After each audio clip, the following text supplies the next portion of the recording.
আসসালামু আলাইকুম বন্ধুগণ, যে এটা হলো আমাদের বাংলাদেশের দক্ষিণের যে সুন্দরবন ম্যানগ্রোভ জঙ্গল।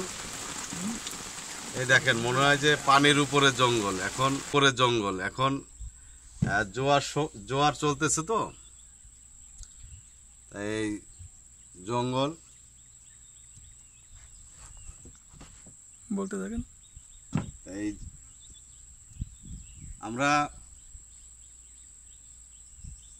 এই জঙ্গল দেখা আমাদের দরকার। সুন্দরবন শহর সব জায়গায় যেখানে জঙ্গল আছে, নদী আছে, সাগর আছে, পাহাড় আছে, পর্বত আছে, অর্থাৎ এই পৃথিবীর সবকিছু আমাদের স্বচক্ষে দেখতে হবে। এই মেঘ, এই আসমান, এই সূর্য, এই বন জঙ্গল, এই উদ্ভিদরাজি, এর ভিতরে যত প্রাণী বা এই পানিতে যত মাছ, কাঁকড়া, চিংড়ি আছে, এই জঙ্গলে যত পাখি আছে, জীবজন্তু আছে, পশু পাখি আছে, সব কিছু আমাদের কাছ থেকে দেখা দরকার এবং চিন্তা ভাবনা করার দরকার। কি চিন্তা করার দরকার? যে এই বন জঙ্গল, এই পাহাড়, এই সাগর, এই নদী, এই আসমান জমিনের মালিক আল্লাহ তাআলা সমস্ত কিছু আমাদের জন্য আল্লাহ তৈরি করে দিয়েছেন। এই সব কিছু দেখলে, চিন্তা করলে আপনাদের ঈমান বৃদ্ধি পাবে। আপনি বুঝতে পারবেন যে কত কলা কৌশল, কত বিজ্ঞান এবং কত সিস্টেম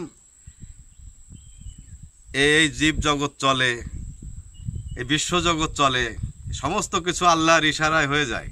তাহলে এই বিশ্বজগতের মালিক কত ক্ষমতাবান, কত বড় বিজ্ঞানী এবং কত কিছুর মালিক এবং কত মহান, এইগুলো জানা, বোঝা, ঈমান আনার জন্য সমস্ত জায়গায় ঘোরা, সচক্ষে দেখা জরুরি।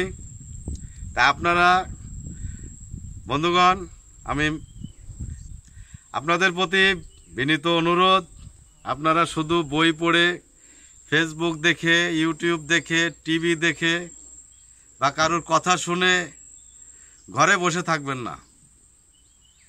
সমস্ত কিছু সচক্ষে দেখার জন্য ঘর থেকে বের হন।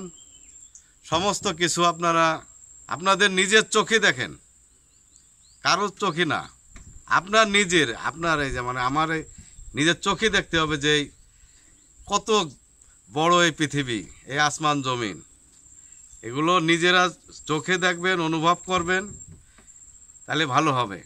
আপনারা সবাই দেখুন, আমরা এখন এই সুন্দরবন গভীর জঙ্গলের ভিতরে আছি।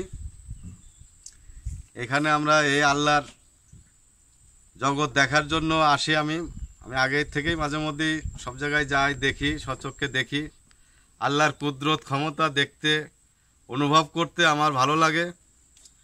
তা আমরা এখন এই গভীর জঙ্গল, এই সুন্দরবন দেখেন, চারিদিকে পুরো জঙ্গলটাই আছে, খাল নদীতে জালের মতো বিস্তৃত। আর এখানে আছে আপনার শত শত প্রজাতির উদ্ভিদ, আর এই পানিতে আছে শত শত প্রজাতির মাছ, কাঁকড়া ইত্যাদি। এগুলো সব সচক্ষে দেখা জরুরি দরকার। এই যে এখানে দেখেন, এখানে এই যে এগুলো বাইন, সুন্দরী, গরান গাছ আছে, উপরে গুলো কিছু সুন্দরী আছে, ভিতরে কিছু পশুর গাছ আছে। ওই যে ওই পাশে আবার কিছু কেওড়া আছে, বাইন আছে। এরকম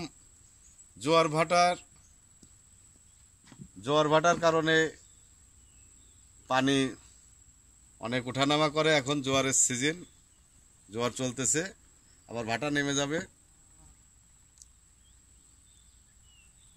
এই পানি কিন্তু একেবারে নোনা, লবণাক্ত পানির জঙ্গল, জোয়ার ভাটার জঙ্গল, যাকে ইংলিশে ম্যানগ্রোভ ফরেস্ট বলে বা কেউ সুন্দরবন বলে। যাই হোক আর কি, আপনারা সব কিছু দেখার চেষ্টা করবেন। সবাই ভালো থাকেন। আর আসুন আমরা জঙ্গলের কিছু অংশ আর কি ভিডিও, বিশাল জঙ্গল, শত শত মাইল, এই ছোট স্ক্রিনে আর কতটা করতে পারি অল্প একটু দেখাই আপনাদের, আপনারা নিজেরা স্বচক্ষে দেখার চেষ্টা করবেন। আসুন সুন্দরবন দেখি।